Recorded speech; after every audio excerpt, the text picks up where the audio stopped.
하도록 하겠습니다. 사도행전 9장 1절에서 5절 말씀입니다.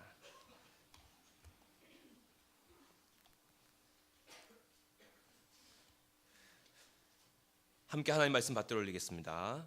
사울이 주의 제자들에 대하여 여전히 위협과 살기가 등등하여 대제사장에게 가서 다메섹 여러 회당에 가져갈 공문을 청하니 이는 만일 그 도를 따른 사람을 만나면 남녀를 막론하고 결박하여 예루살렘으로 잡아오려 함이라. 사울이 길을 가다가 다메섹에 가까이 이르더니 호련히 하늘로부터 빛이 그를 둘러 비추는지라. 땅에 엎드려져 들음에 소리가 있어 이르시되 사울아 사울아 내가 어찌하여 나를 박해하느냐 하시거늘 대답하되 주여 누구시니이까 이르시되 나는 내가 박해하는 예수라. 아멘. 자리에 착석해 주십시오. 인생 최고의 문답, 이런 제목으로 하나님 말씀 선포가 있겠습니다. 할렐루야. 부활하신 우리 주님 찬양합니다. 참 마음에 감사와 감격이 있는 것은 아까 우리 세가족 수리한 봉세창 형제를 교회 공동체로 인도한 것은 또 우리 하나경 자매인데 직장 동료였죠. 그러니까 직장에서 주님과 부활의 주님과 동행하는 그 모습에 이렇게 호기심과 충격을 받고 교회로 오게 되었고, 또 본인이 또 많은 또 다른 청년들을 지금 교회로 주님 앞으로 인도해 오고 있고요. 또 우리 김부미 형제님 바이올린 특주를 통해서 주님 영광 받으신 줄 믿습니다.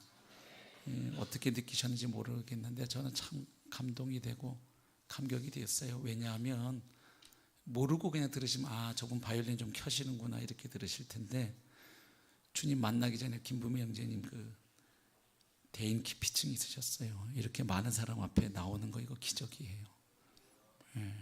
어두운 화실에 틀어박히셔서 맨날 사람들 피해서 그림이나 맨날 그리고 계셨는데 지금 택시 운전하시는 것도 기적이에요. 그 좁은 공간에 낯선 사람하고 함께 있으실 수 있는 분이 아니에요. 예배당에 사람들이 1m 거리 앞에만 들어오면 불편해서 피하셨던 분이 많은 성도들 앞에서 주님을 높이는 거, 이거 주님이 하신 일이라고 믿습니다.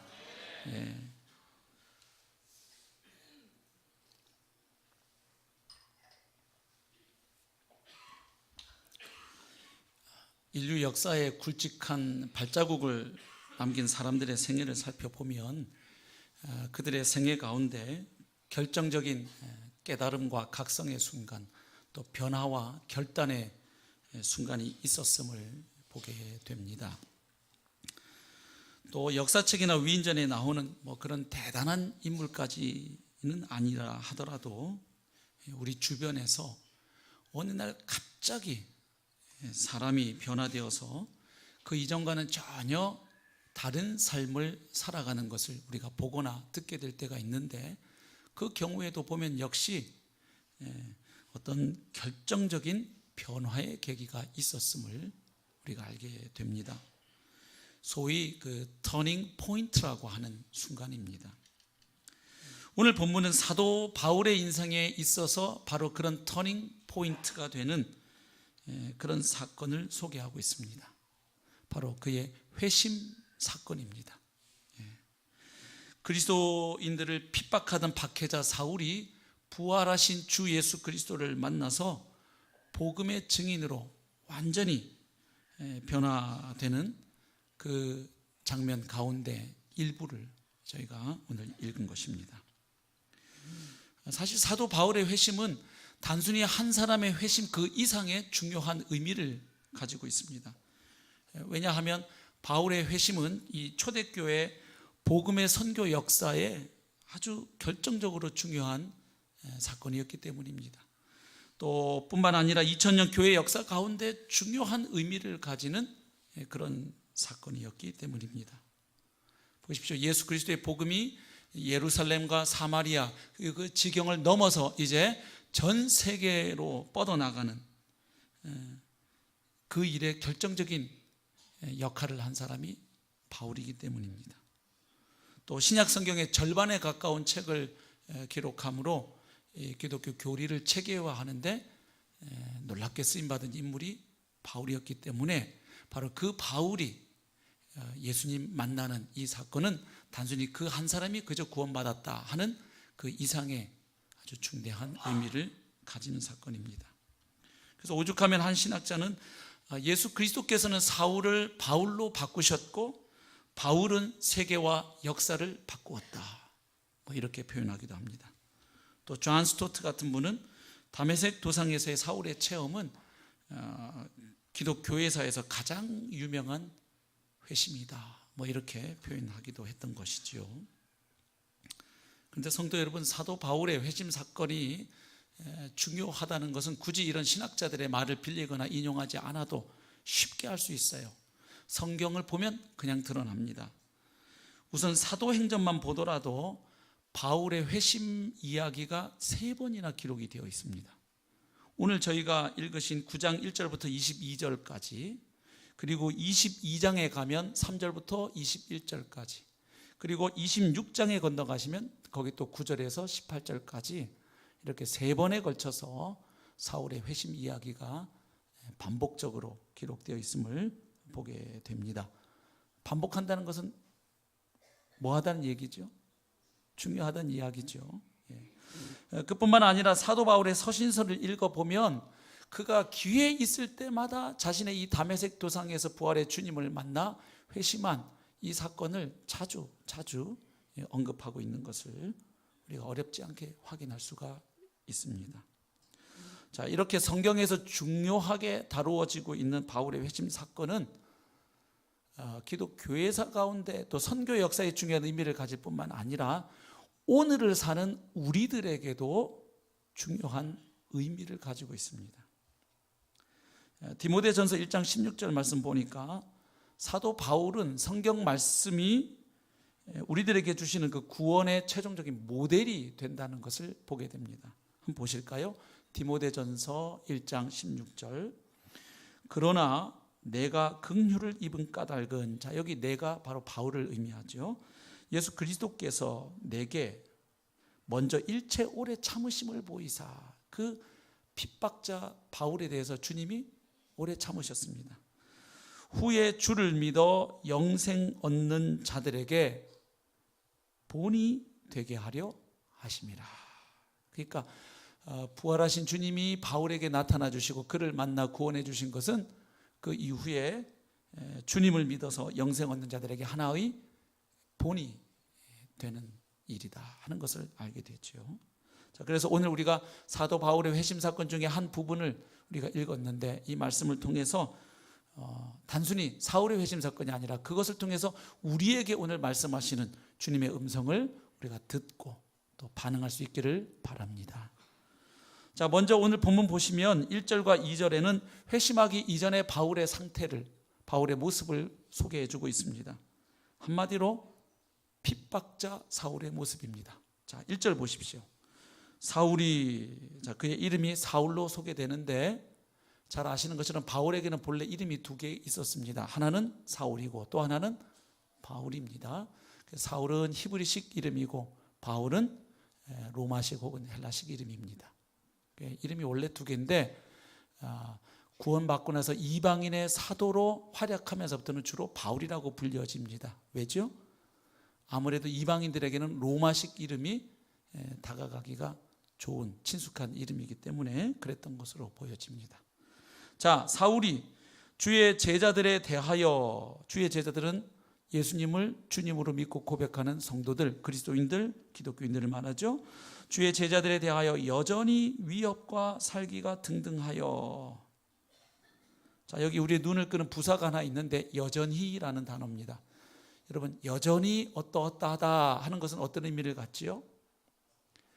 그 이전하고 별로 달라지지 않았다, 동일한 상태다, 뭐 이런 의미를 가지는 단어입니다. 맞죠? 그러니까 이것은 뭘 말해주냐면 그리스도인들에 대한 사울의 핍박이 지금 갑작스러운 일이 아니다. 그 이전부터 계속 해오던 일인데 시간이 흘렀음에도 불구하고 사울은 여전히 그 상태 그대로 있다 하는 의미가 되죠. 그런데 위협과 살기가 등등하여 라는 표현까지 같이 읽으면 어떤 느낌입니까? 여전히 그대로 있을 뿐만 아니라 시간의 경과와 더불어서 오히려 그리스도인에 대한 그 그 바울의 증오심은 어떻게 되었다? 더 강해지고 더 세졌다. 이런 것을 우리에게 말해주고 있죠. 자, 이렇게 지금 사도행전의 저자가 이 누가가 여전이라는 말을 쓰고 있는 이유가 있어요. 사도행전에 이미 사울이 3차례나 소개되었기 때문입니다. 자, 어디 나오나요? 7장 58절 한번 가보십시오. 성 밖으로 내치고 돌로 칠세 증인들이 옷을 벗어 사울이라 하는 청년의 발 앞에 두니라. 자, 이거 어떤 장면입니까? 바로 스데반 집사님이 돌에 맞아 순교할 때 상황이지요. 예. 이때 스데반을 돌로 치는 그 증인들이 옷을 벗어서 그 옷을 누구에게 맡겨두었다? 사울에게. 그러니까 그 스데반이 순교하는 현장에 누가 있음을 알 수 있어요? 사울이 있었고 나름 어떤 중요한 역할을 하고 있었다는 것을 알지요. 8장 1절입니다. 사울은 그가 죽임당함을 마땅히 여기더라. 자, 스데반의 순교에 대해서 당연한 결과로 받아들이는 사울을 봅니다. 눈 하나 깜짝하지 않습니다. 바로 자기 보는 눈 앞에서 방금까지 살아있던 사람이 돌에 맞아 피투성이가 된 채 쓰러지고 죽어져 가지만 눈 하나 깜빡하지 않고 당연하다. 그렇게 생각하는 사울의 모습입니다. 갈수록 강도가 세지죠. 8장 3절 보십시오. 사울이 교회를 잔멸할세. 그러니까 스데반의 순교로 끝내지 않습니다. 사울이 더욱 열정적으로 활동합니다. 교회를 잔멸할세 각 집에 들어가 남녀를 끌어다가 옥에 넘기니라. 자, 이랬던 사울이 오늘 본문 9장에 들어오니까 어떻습니까? 이제는 더욱 열정적이 됩니다. 주님을 또 주님의 교회를 핍박하는 일에 말이죠. 어느 정도로? 남의 구역까지 갑니다. 지금 다메섹으로 가는데 다메섹은 예루살렘에서 약 한 240km 떨어진 고대 수리아의 도시입니다. 그러니까 빨리 걸어가면은 한 4일이고 보통 걸으면 한 5, 6일 걸리는 한 일주일 가까이 걸리는 거리를 찾아갑니다. 왜요? 예루살렘에 가해진 핍박 때문에 예루살렘의 성도들이 어떻게 됐나요? 예루살렘을 벗어나서 이곳저곳으로 흩어지고 피하게 되지요. 그래서 그 사람들까지 잡아서 감옥에 넣겠다는 겁니다. 그래서 대제사장에게 찾아가서 체포영장, 구속영장이죠. 요즘 우리말로 하면. 그걸 발부받아가지고 지금 어디를 향해 가는 길입니까? 바로 240km나 떨어진 다메섹을 향해서 거기에 있는 성도들까지 체포해서 감옥에 넣기 위해 가고 있는 사울의 모습입니다. 그러니까 스데반이 순교한 이후에도 사울은 전혀 변한 것이 없습니다. 오히려 더 심해졌다고 볼 수 있겠습니다. 그런데 이런 사울이 주님을 만나게 되고 복음의 증인이 되고 이방인의 사도가 되었다는 것은 결국 무엇을 말해줍니까? 사울의 회심 사건은 전적으로 하나님의 은혜에 의한 것이었다 하는 것입니다. 무슨 사울이 주님을 찾고 이럴 때 주님이 그를 만나 주신 게 아니고 정면으로 주님에게 도전하고 반박하고 대들 때 오히려 그때 주님은 역설적으로 그의 인생에 찾아오셨다는 거예요. 얼마나 그가 대단했는지 아까 본문에 보시면 위협과 살기가 등등했다 그랬죠. 예, 여기 살기 등등하다는 단어를 헬라어로 제가 읽어보았어요. 그랬더니 엠프네온. 이건 뭐냐 하면 숨쉬다를 의미하는 동사가 엠프네온인데 그 동사의 현재 분사형이에요. 그러니까 이런 느낌이에요. 그리스도인을 위협하고 죽이려는 이 의지가 사울에게는 마치 들숨과 날숨이 되었다. 좀 더 구체적으로 말하면 나사렛 예수의 추종자들을 체포하고 죽이고 박멸하는 일이 사울에게는 생기를 고취시키는 일이 되었다. 이 정도로 악랄하게 그리스도인들을 핍박하는 사울의 모습입니다. 근데 이런 사울에게 부활의 주님이 찾아오신 것이에요. 성경이 계시하는 하나님은 바로 이렇게 죄인을 찾아오시는 하나님, 죄인을 추격하여 오시는 하나님, 그리고 그 죄인을 지명하여 부르시는 하나님이십니다. 이건 처음부터 그랬습니다. 창세기에 보시면 아담이 선악과를 먹고 범죄했을 때 창세기 3장 9절 보시면 하나님이 아담에게 찾아오셔서 그의 이름을 부르십니다. 아담아, 아담아, 네가 어디 있느냐. 이거 하나님 아담이 어디에 숨어 있는지 몰라가지고 물으시는 질문이 아니잖아요. 창세기 4장 9절 가보십시오. 아담의 아들인 가인이 동생 아벨을 죽였을 때 하나님은 이번엔 가인에게 찾아오셔서 부르십니다. 가인아, 가인아, 네 아우 아벨이 어디 있느냐. 이렇게 죄인의 인생들 가운데 찾아오셔서 그의 이름을 부르시는 하나님이 사울의 삶에도 찾아오셔서 사울아, 사울아 이렇게 만나주셨던 거예요. 그러니까 여기서 한 가지 배우는 원리는 회심 사건은 우리의 어떠함이 아니라 하나님의 은혜로 인한 것임을 믿습니다. 여러분들 구원 받으셨습니까?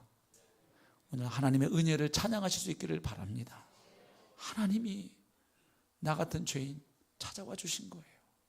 그리고 하나님과 원수 되었을 때 그 아들 예수 그리스도를 십자가에 달아 죽임으로 나를 얼마나 사랑하시는지를 확증해 놓으신 거예요. 그리고 그것을 듣게 해주셨고 성령께서 그것을 깨닫고 믿게 하여 주셨으니 우리의 구원받은 것은 전적인 하나님의 은혜임을 믿습니다. 바로 사울의 회심이 이것을 잘 말해주고 있죠.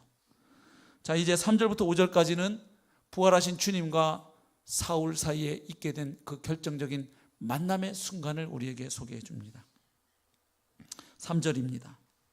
사울이 길을 가다가 다메섹에 가까이 이르더니 호련히 하늘로부터 빛이 그를 둘러 비추는지라. 자, 부활하신 예수님이 사울에게는 어떻게 찾아오셨냐면 강력한 빛과 소리로, 음성으로 그에게 찾아오셨어요.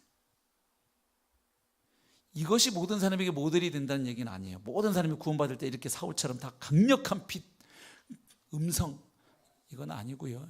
사울의 경우에는 하나님이 이렇게 역사하셨어요. 왜요?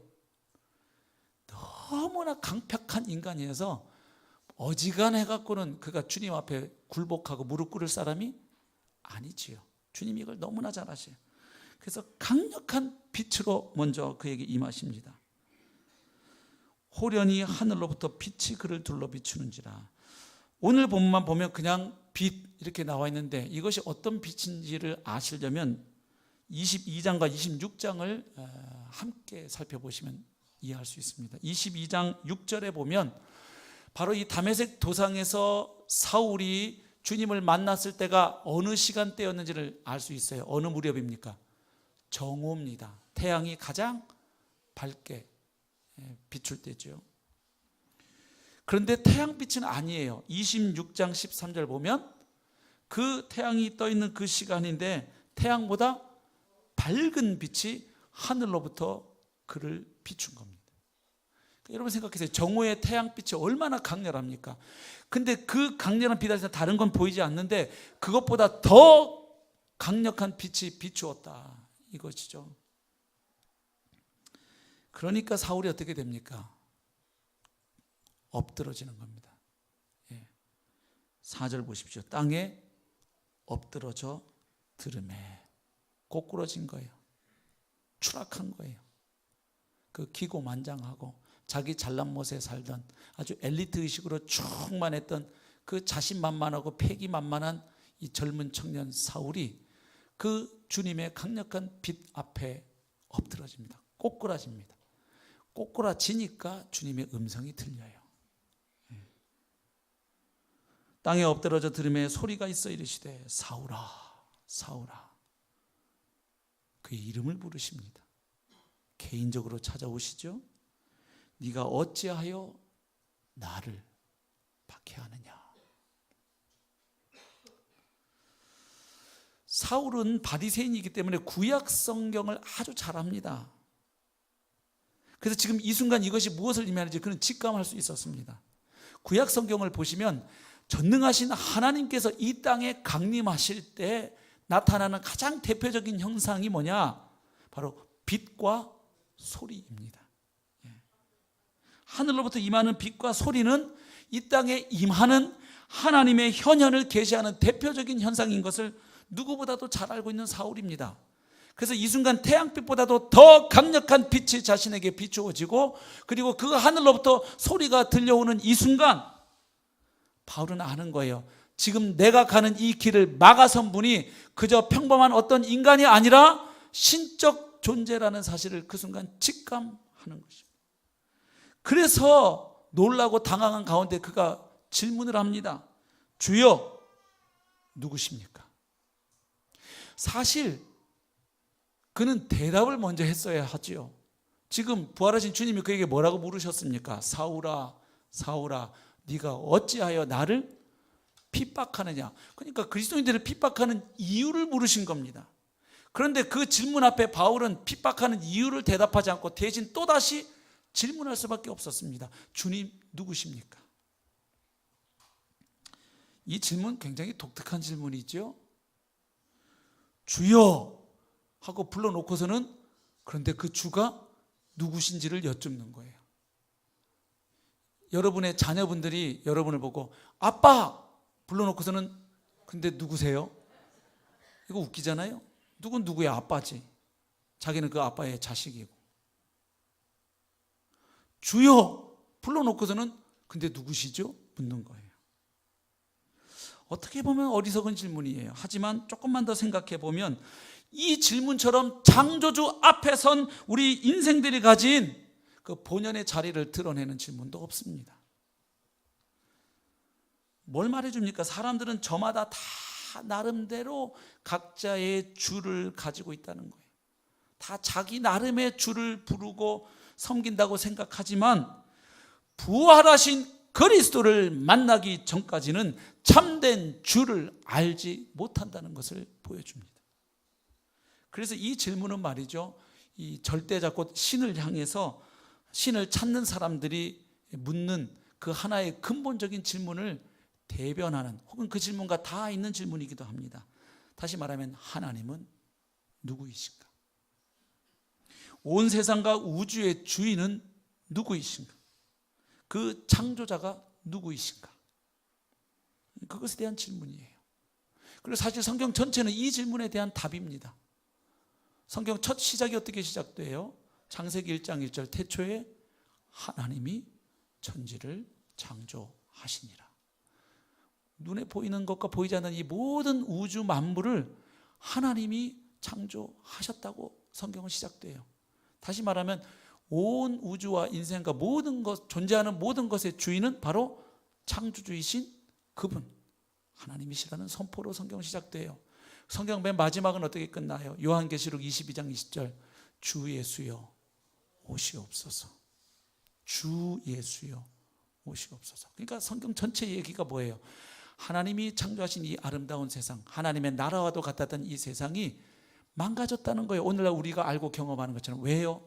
바로 그 창조주 하나님을 주로 인정하지 않고 인간이 반역한 거죠. 그리고 자기 인생의 주인이 자기 자신이라고 믿고 여기고 살면서 사실은 사단의 종로로 타고 죄의 종로로 타고 사망의 종로로 타며 살아가는 이 세상. 그래서 이 망가진 세상을 다시 주님의 나라로 회복하기 위하여 하나님께서 보내신 분이 있는데 누굽니까? 하나님의 아들 예수 그리스도. 그분이 오셔서 십자가에 죽으시고 부활하심으로 구속사역을 성취하셨어요. 그리고 승천하셨고 보혜사 성령이 오셔서 시작된 주님의 나라를 확장해 가시고, 그리고 다시 그 부활하신 예수 그리스도께서 이 땅에 재림하실 때 이 땅에 온전한 하나님의 나라가 회복되고 완성된다는 이야기가 성경 66권 이야기예요. 이것이 복음이에요.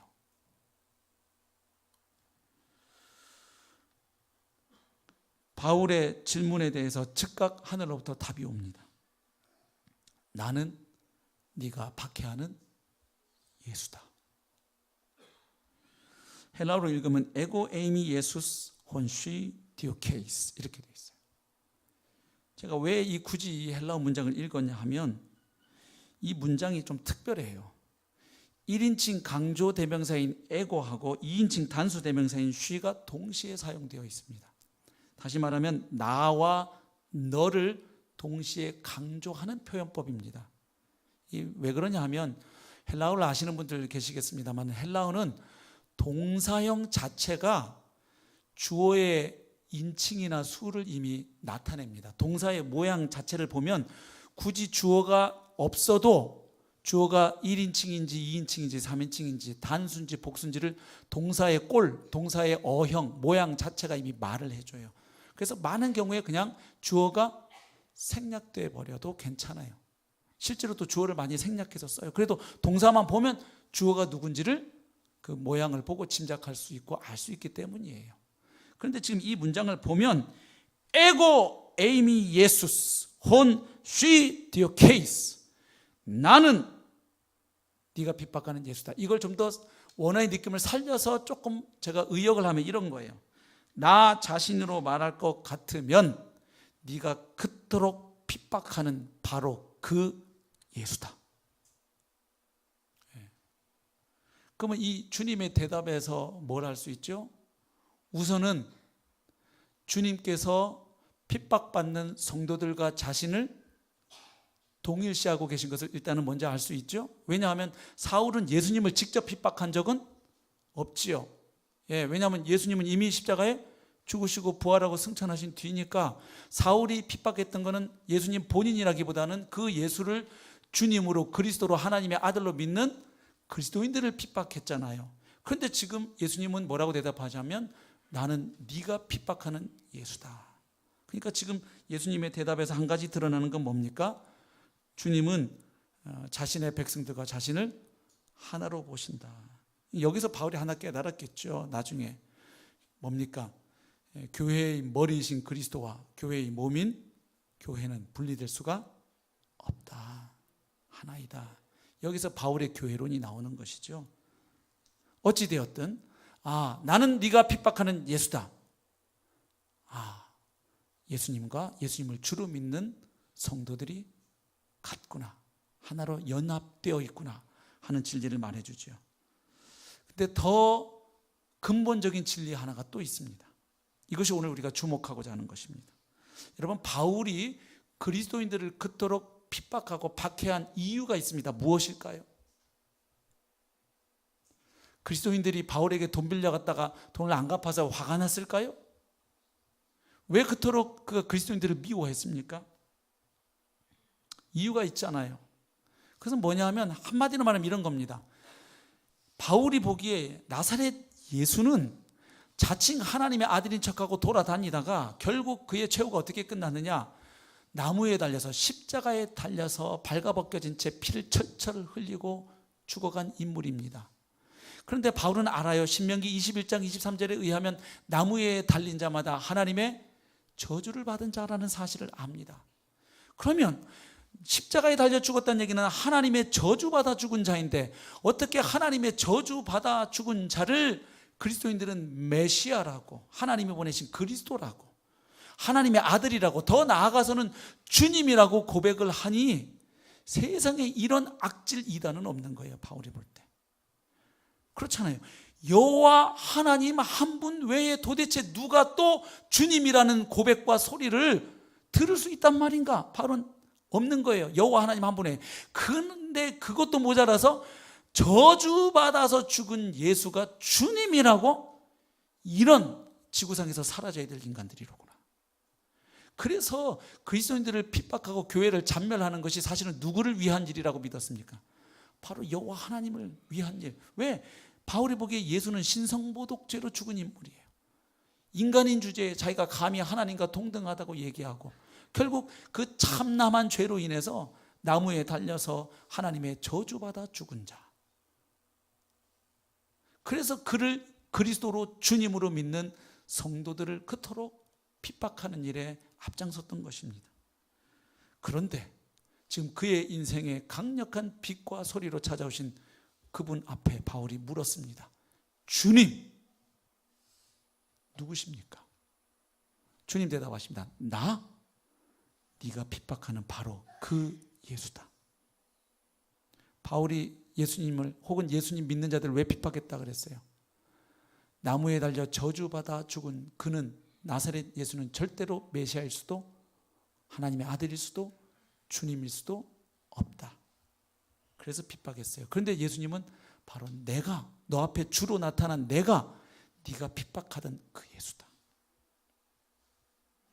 너는 네가 보기에 자신을 하나님의 아들이라고 자칭하다가 결국에는 십자가에 달려 참남한 신성모독죄로 죽어간 나사렛 이단의 괴수라고 여겨서 핍박했던 그 예수, 그러나 부활하고 승천해서 하나님 보좌 우편의 왕으로 등극하여 지금 너에게 강력한 빛과 소리로 네 앞에 나타난 내가 바로 그 예수다.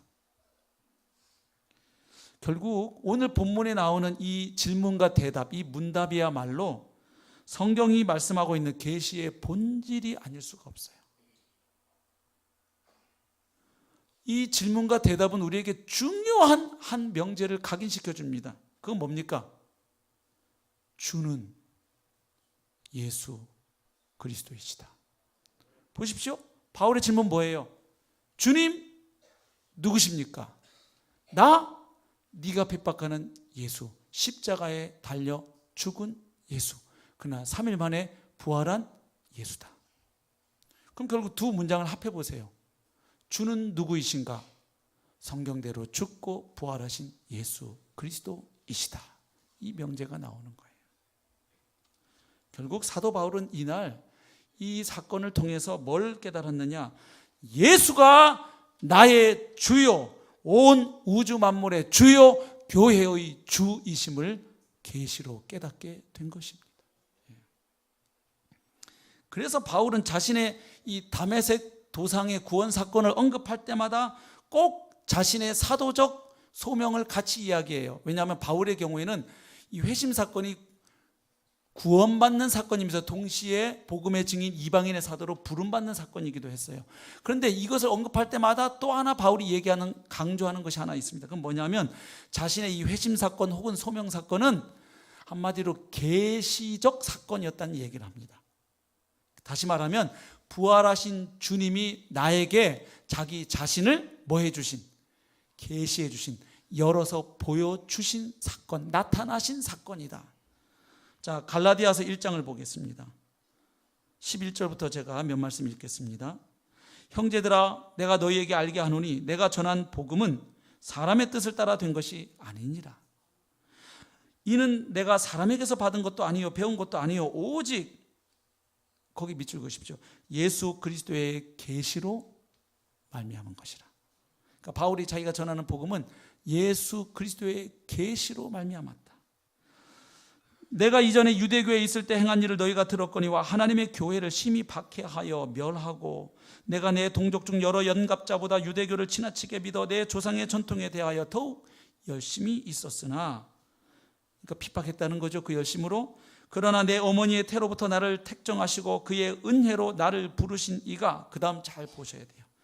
그의 아들을, 즉 하나님의 아들을 이방에 전하기 위하여, 이 이방인 지역에 복음이 전파되도록 하기 위해서 잘 준비된, 이 바울이 다소 출신이기 때문에 바울은 구약 성경도 알고 히브리 문화도 알고 헬라 문화도 알고 헬라어에 능통한 사람입니다. 그러니까 이 이방인 지역에 가장 최적화된 인물이 사울이에요. 하나님이 그를 부르시는 거예요. 이방인 선교를 위해서. 이방에 전하기 위하여 그를 내 속에 나타내시기를 기뻐하셨을 때, 그러니까 주님을 그토록 핍박하는데도 하나님은 어떻게 하셨느냐? 자기 아들을 누구에게? 내 속에 나타내시기를 기뻐하셨다. 예. 그러니까 회심 사건을 바로 하나님이 자기 아들을 자신에게, 바울에게 뭐 해주신 사건? 나타내 주시고 보여주시고 계시해 주신 사건이다. 그로 말미암아서 내가 복음을 전할 수 있게 되었다, 그 말이죠.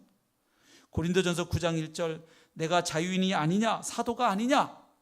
바울의 사도권을 의심하는 사람들이 많이 있었죠. 바울이 자기의 사도권을 이야기하면서 그 근거 중에 하나를 이렇게 이야기합니다. 예수 우리 주를 보지 못하였느냐. 자기는 부활하신 예수님, 주님을 뭐 했다는 거예요? 봤다는 거예요. 주님이 자기에게 나타내 주셨다는 거예요. 고린도전서 15장 8절, 맨 나중에 만삭되지 못하여 난자 같은 내게도 보이셨느니라. 이거 아시죠? 고린도전서 15장 부활장입니다. 그 앞에 부활하신 예수님이 게바에게 나타나시고 누구에게 나타나시고 계속 한 번에는 한꺼번에 500명에게도 나타나시고 야고보에게도 나타나시고, 그러다가 그 부활하신 주님이 마지막에는 누구에게까지 나타나셨느냐? 바로 10달도 채우지 못하고 난 자 같은 바로 그런 내게도 부활하신 주님이 뭐 하셨다? 보이셨다. 예. 그러면 바울이 끊임없이 자기가 다메섹에서 주님 만나서 회심하고 구원받고 사도로 소명받은 사건은 계시적 사건이었다. 자, 그렇게 말을 했는데, 그러면 무슨 계시겠습니까? 그날 그 사건 통해서 바울은 무엇을 발견했고 깨달았습니까? 바로 오늘 본문이 그것을 말해줍니다. 가장 핵심 진리가 무엇입니까? 주는 예수 그리스도이시다. 반대로 표현하면 성경대로 죽고 부활하신 예수 그리스도가 주이시다. 이 진리가 그날 계시된 것입니다. 이걸 어디 가서 성경 공부해서 안 게 아니잖아요, 바울이. 그래서 예수 그리스도의 계시로 말미암아 내가 알게 되었다. 그래서요, 그 이후 바울 서신을 읽어보십시오. 바울의 복음과 신학을 관통하는 가장 핵심적인 진리가 무엇이냐? 바로 예수 그리스도의 주 되심이에요. 예수는 주님이시다. 이것이 사도 바울의 모든 그 신학을 관통하고 아우르는 가장 핵심 진리입니다. 이 진리 위에서 바울의 모든 신학들이 나와요. 그 예수를 주로 고백하여 모인 백성 공동체가 바로 주님의 몸된 교회다. 이렇게 가면 교회론이 되는 거예요. 그리고 바로 그 주 대신 주님이 오셔서 드디어 이 세상의 모든 악을 소멸시키시고 하나님 나라가 완성되는 것이 최종적인 종말 사건이다. 이렇게 되면 종말론이 되는 것이고요. 그래서 바울의 그 모든 복음과 신학을 관통하는 핵심 진리가 뭐냐? 예수 그리스도가 주이시다. 정말 그럴까요? 몇 구절을 확인해 봅니다. 복음을 가장 체계적으로 집대성했다고 하는 로마서에서 우선 몇 구절 보겠습니다. 로마서 1장 2절부터 봅니다. 1절에서는 자신이 복음을 위해서 택정함을 입은 사도라고 자기 소개를 합니다. 그리고 2절부터 4절은 자기가 전하라고 부름받은 그 복음이 어떤 것인지를 먼저 간단히 서두에 요약합니다. 이 복음은, 즉 내가 전하도록 부름받은 이 복음은 하나님이 선지자들을 통하여 그의 아들에 관하여 성경에 미리 약속하신 것이라. 그의 아들에 관하여 말하면 육신으로는 다윗의 혈통에서 나셨고 성결의 영으로는 죽은 자들 가운데서 부활하사 능력으로 하나님의 아들로 선포되셨으니 밑줄 그으십시오. 곧 우리 주 예수 그리스도시니라. 결론이 뭐예요?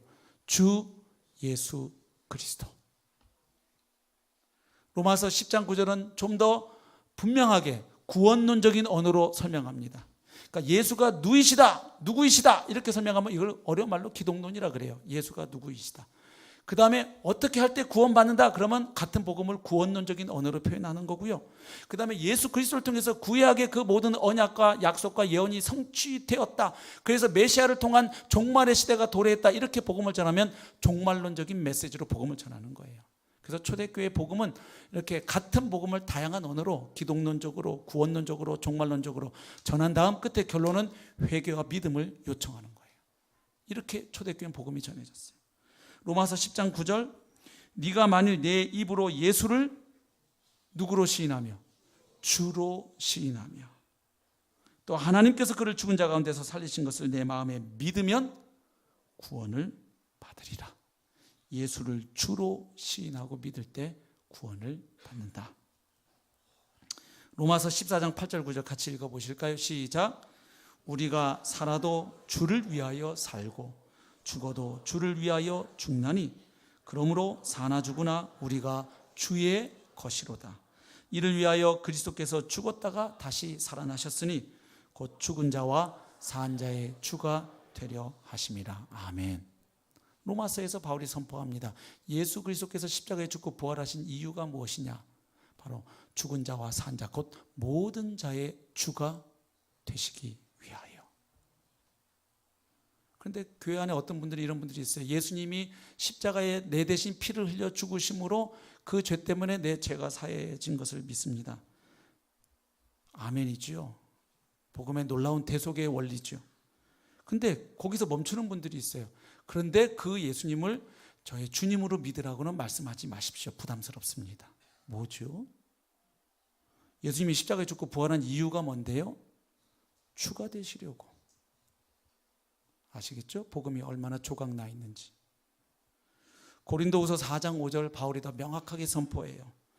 우리는 우리를 전파하는 것이 아니라 오직 그리스도 예수의 주 되신 것과 또 예수를 위하여 우리가 너희의 종된 것을 전파함이라. 바울이 뭘 전파했대요? 그리스도 예수의 주 되신 것. 빌립보서 2장으로 가보십시오. 빌립보서 2장 5절부터 11절을 한번 보십시오. 여기 아주 중요한 기독론의 한 부분이 나오죠. 너희 안에 이 마음을 품으라. 곧 그리스도 예수의 마음이니 그는 근본 하나님의 본체시나 하나님과 동등됨을 취할 것으로 여기지 아니하시고 오히려 자기를 비워 종의 형체를 가지사 사람들과 같이 되셨고 그리스도의 성육신이죠. 사람의 모양으로 나타나사 자기를 낮추시고 죽기까지 복종하셨으니 곧 십자가에 죽으심이라. 이러므로 예수님이 십자가에 죽은 게 끝이 아니에요. 결론이. 이러므로 하나님이 그를, 즉 자기 자신을 십자가의 제물로 기꺼이 내어주고 하나님 아버지의 뜻에 순종하신 그 예수 그리스도를 하나님은 어떻게 하셨느냐? 그를 지극히 높여 모든 이름 위에 뛰어난 이름을 주사 하늘에 있는 자들과 땅에 있는 자들과 땅 아래에 있는 자들, 다시 말하면 모든 자들로 모든 무릎을 예수의 이름에 꿇게 하시고 11절 같이 읽겠습니다. 모든 입으로 예수 그리스도를 주라 시인하여 하나님 아버지께 영광을 돌리게 하셨느니라. 아멘. 하나님께 영광을 돌릴 수 있는 비결 간단해요. 예수 그리스도를 주님으로 시인하는 것입니다. 예수님을 주님으로 인정하지 않으면서 뭔가 교회를 건축을 하고 뭘 한다고 열심히 해도 하나님이 그것으로 영광 받으실 수가 없어요. 헌금을 1,000억을 해도. 골로새서 2장 6절 7절 보십시오. 그러므로 너희가 그리스도 예수를 주로 받았으니 그 안에서 행하되. 자, 성도들에게 말하는 게 너희는 그리스도 예수를 누구로 받은 사람들이다? 주님으로 받았으니 계속 그 안에, 그 진리 안에 머물러 있어라. 그리고 거기서 성장해 가라. 그 이야기죠. 사도행전에서도 보면, 지금은 바울 서신 몇 곳을 봤고요. 사도행전에 보면 바울이 기회 있을 때마다 복음을 이렇게 전합니다. 사도행전 16장 30절에 보면 그 빌립보 감옥의 간수장이 바울에게 묻죠. 내가 어떻게 하여야 구원을 받으리까? 그러자 16장 31절에서 바울이 대답합니다. 주 예수를 믿으라. 그리하면 너와 내 집이 구원을 받으리라. 아멘. 지금 빌립보 간수장이 그 전에 예수 믿고 있었나요? 그래서 지금 예수님 구주로 믿고 있다가 이제 제자 훈련 단계에 들어가서 바울이 야, 근데 예수님이 구주일 뿐만 아니라 주님이야. 너 이제 로드십을 네 삶에서 인정해. 이렇게 가르쳤어요? 지금 생전 처음 빌립보 간수장이 제가 어떻게 해야 구원받습니까? 그때 바울이 바로 선포합니다. 주 예수를 믿으라. 분명하죠? 예수 그리스도를 구세주로 믿고 구원받은 다음 나중에 또 주님을, 이거 아니에요.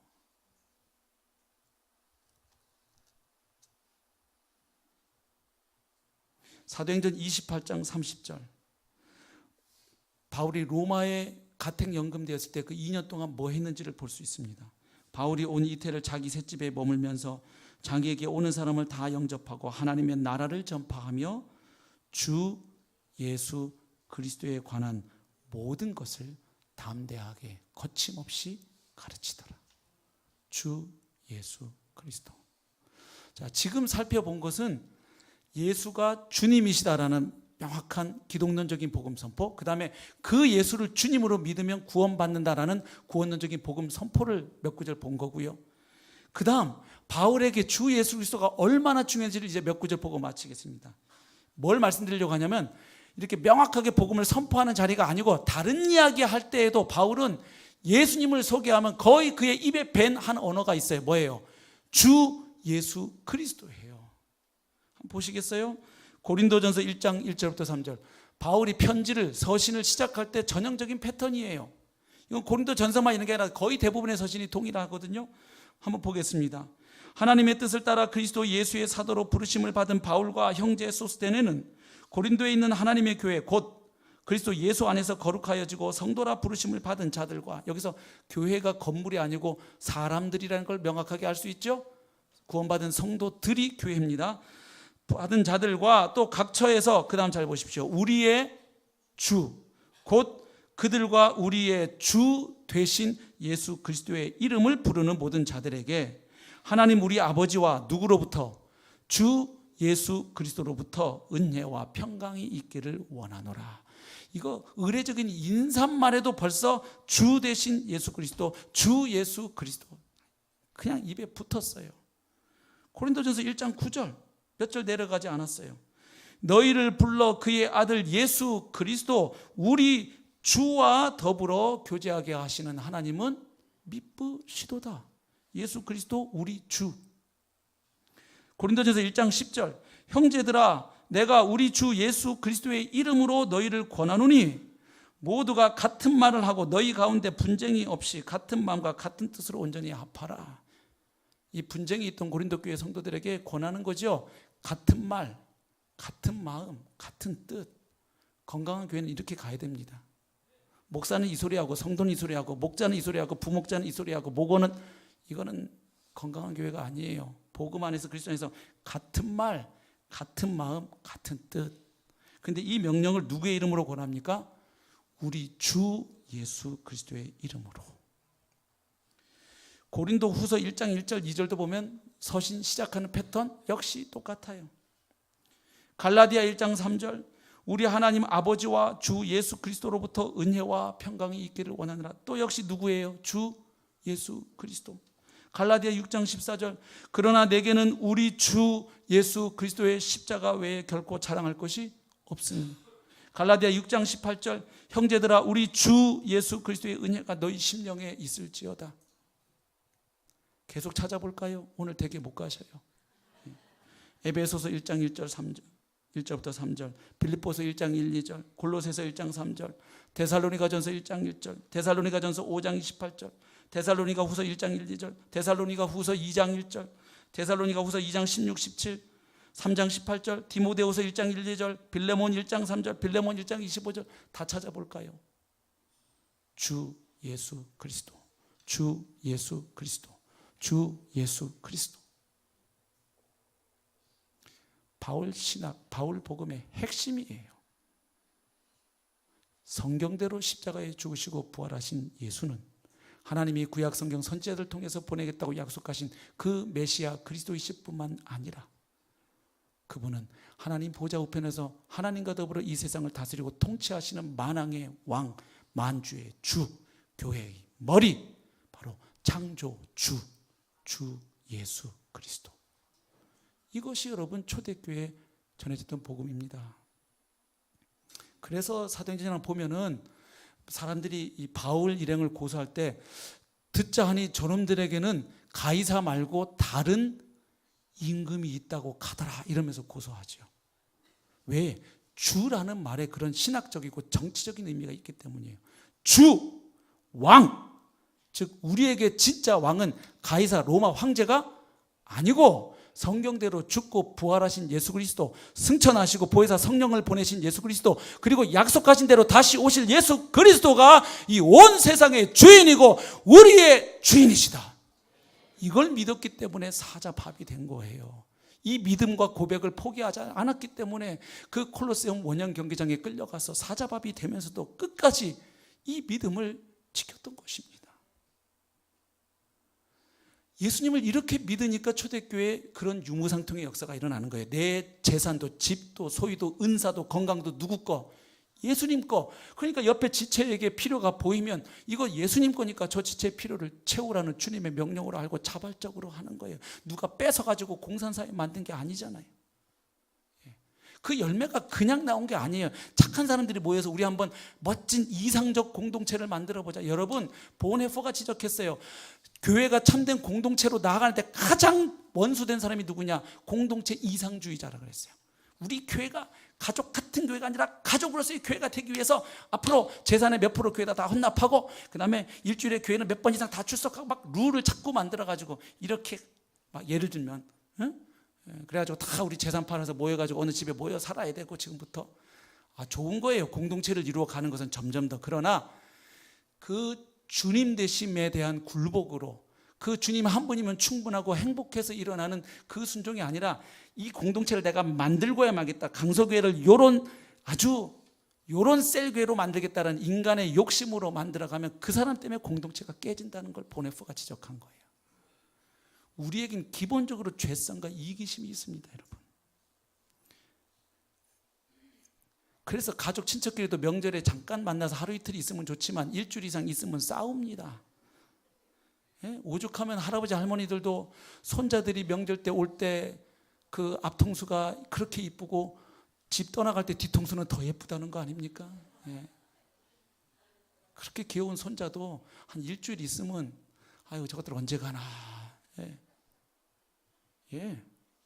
여러분, 공동체는 인간의 의욕과 열심과 규칙과 룰 이걸로 만들어지는 게 아니라 우리 한 사람 한 사람이 나의 죄인됨 깨닫고 회개하고 우리의 주 예수 그리스도께 복종하면 하는 만큼 우리 가운데 주님의 통치와 다스리심이 회복되고 구현되는 줄로 믿습니다.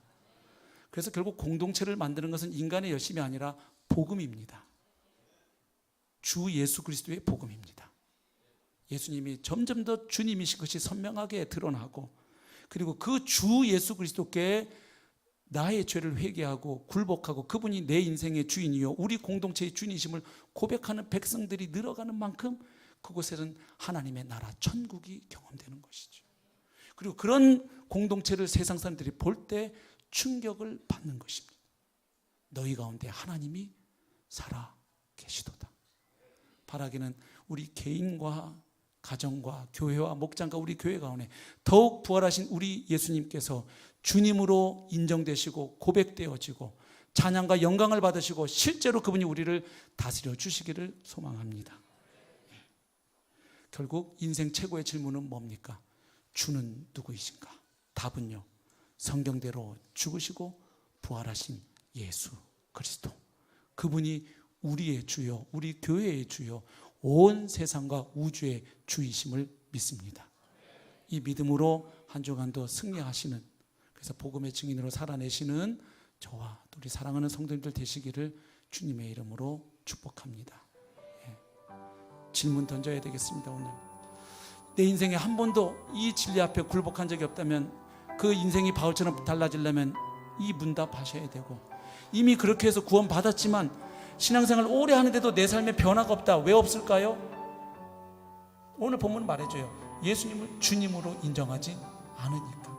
아무리 교회 다니고 예배 다니고 제자훈련, 성경 공부, 성경 통독, 봉사 아무리 해도 실제로 내 중심이 예수 그리스도의 주되심 앞에 굴복되지 아니하면 종교인으로서의 커리어는 쌓여갈지 몰라도 실제로 부활하신 주님이 내게 일으키시는 생명의 역사, 그 성장의 역사, 변화의 열매는 신앙생활 하는 만큼 쌓이지 않습니다. 계속 늙어가고 꼬장깨장해 갈 겁니다. 우리는 매일매일 우리는 다시 한번 주가 누구이신가, 나이신가, 그분이신가, 이 질문과 답이 우리의 매일의 삶 가운데 회복되고 주님의 통치가 우리 가운데 풍성해지길 바랍니다. 우리 기도하시겠습니다.